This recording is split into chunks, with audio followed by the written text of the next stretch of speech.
একদিন মক্কেলে ছোট short pant আর ঝলমলে রঙিন শার্ট পরে বুক ফুলিয়ে রাস্তা দিয়ে হাঁটছিল।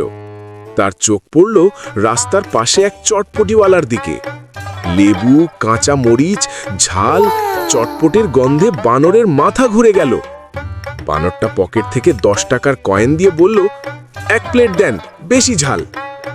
চটপটি পেয়ে সে গপস গপস করে খেতে লাগলো, যেন জীবনে আর কখনো খায়নি চটপটি। খেয়ে একটু সামনে যেতেই তার পেটে গুড়গুড় করতে লাগলো। সে দাঁড়িয়ে দাঁড়িয়ে নিজেকে কন্ট্রোল করার চেষ্টা করলো, ঘাম, কাঁপুনি, চোখ গোল গোল।